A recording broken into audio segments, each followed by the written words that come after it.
열반에 이르는 길 법문사의 질의응답을 낭독해 드립니다. 아리메띠아 보디사타를 포함한 모든 보디사타는 범부입니까? 만약 아리메띠아 보디사타가 우리와 같은 범부라면 그가 메떼야 붓다가 되려고 내려왔을 때 그가 붓다가 되는 조건과 우리가 붓다가 되는 조건 사이에는 어떤 차이가 있습니까? 석가모니 붓다께서 시타타 왕자 보디사타였을 때 바라밀이 익었던 것처럼 메떼야 붓다의 바라밀이 익었다는 점이 차이입니다. 그런 보디사타는 수많은 삶에서 바라밀을 닦았을 것입니다. 바라밀에는 다음 10가지가 있습니다. 보시, 지계, 출리, 지혜, 정진, 인육, 진실, 결정, 자애, 평온. 바라밀이 익으면 감각적 쾌락을 즐기고 있던 보디사타도 그 익은 바라밀에 떠밀려 세상을 버립니다. 보디사타는 마지막 삶에서 결혼해 아들을 낳는데 그것은 자연의 법칙입니다. 메테야 보디사타의 아내와 아들의 이름은 잊었습니다. 테라와다 3장에 따르면 그 삶이 그의 마지막 삶이었습니다. 붓다를 포함해서 어떠한 아라한도 무여 열반에 든 뒤에 다시 태어나지 않기 때문입니다. 무여 열반은 윤회의 끝입니다. 그들은 어느 곳에도 다시 태어나지 않을 것입니다. 석가모니 보디사타를 보십시오. 그는 마지막 삶에서 깨달음을 얻기 전에는 범부였습니다. 어째서 그럴까요? 그는 16살에 야소다라 공주와 결혼해서 아들을 낳았고 감각적 쾌락을 13년 이상 즐겼습니다. 그는 좌우로 500명씩 여신을 거느리지는 않았지만 2만 명의 시녀에 둘러싸여 있었습니다. 이것이 감각적 쾌락을 즐기는 것이고 감각적 쾌락에 탐닉하는 것입니다. 그는 감각적 쾌락을 포기한 뒤 우루벨라 숲속에서 6년 동안 고행했습니다. 그 6년 동안의 헛된 수행 뒤에 고행을 포기하고 중도를 닦았으며 오래지 않아 깨달음을 얻으셨습니다.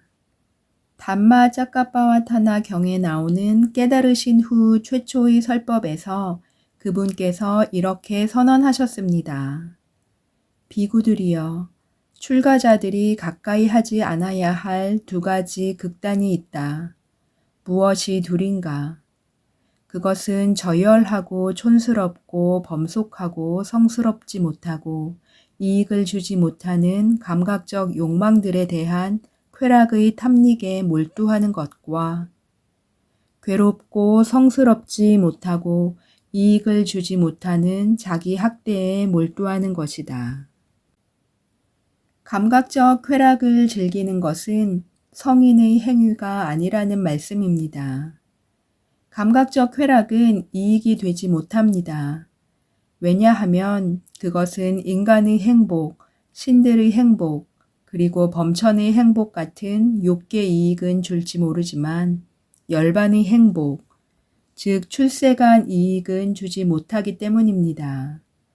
출세간의 행복은 오직 도와 과의 지혜로서만 누릴 수 있습니다. 그래서 붓다께서는 감각적 쾌락을 누리는 자는 누구나 범부라고 최초의 설법에서 선언하셨습니다. 그분 또한 보디사타였을 때 야소다라와 더불어 감각적 쾌락을 누렸습니다. 감각적 쾌락을 누리는 것은 중생의 행위인 까닭에 그때에는 그분도 범부였습니다. 비단 석가모니 보디사타뿐만 아니라 모든 보디사타도 이 점에서는 마찬가지입니다. 여기 청중 가운데도 보디사타들이 여럿 있을지 모릅니다. 주의 깊게 생각해 보십시오. 여기 보디사타들은 범부일까요? 아니면 성인일까요? 여러분들은 이미 그 답을 알고 있습니다.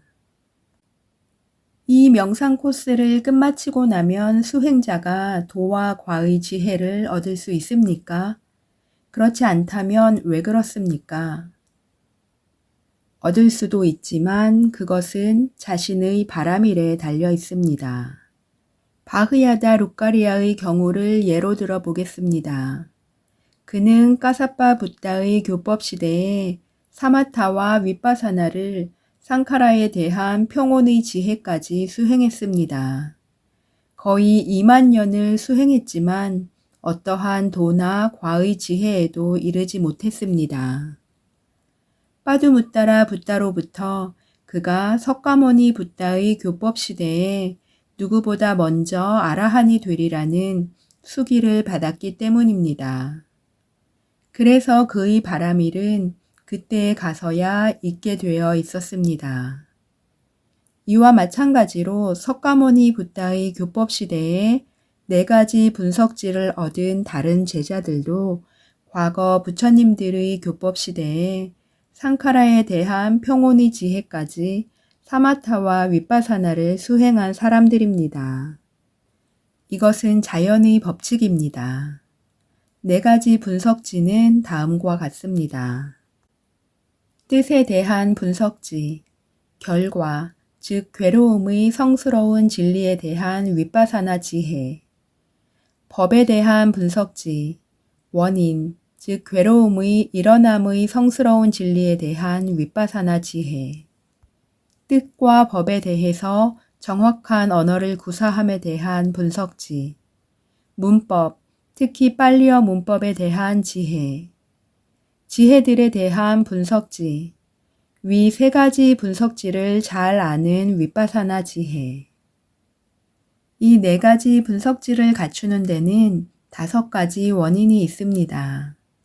증득, 아라한 도와 과 또는 다른 도와 과를 얻는 것, 교학, 경전을 배우는 것, 들음, 설법을 주의 깊고 경건하게 듣는 것, 질문, 경전이나 주석서에서 이해가 안 되는 구절이나 설명에 대해 질문하는 것, 전생의 수행, 과거불들의 교법 시대에 사마타와 윗바사나를 상카라에 대한 평온의 지혜까지 수행한 것.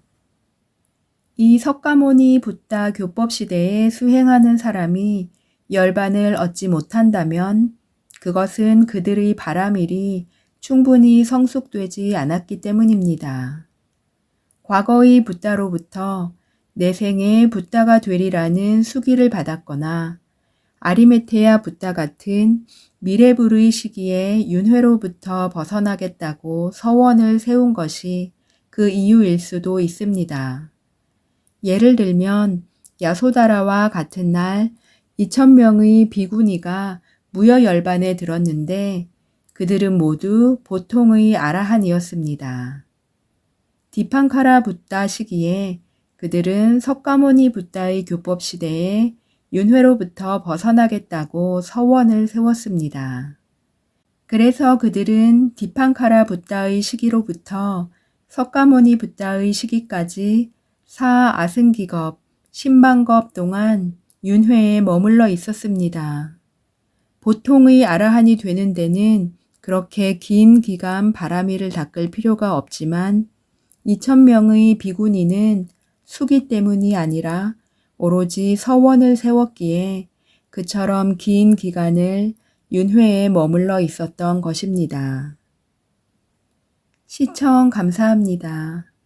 윤회의 고통에서 벗어나 해탈에 이르기를 기원드립니다.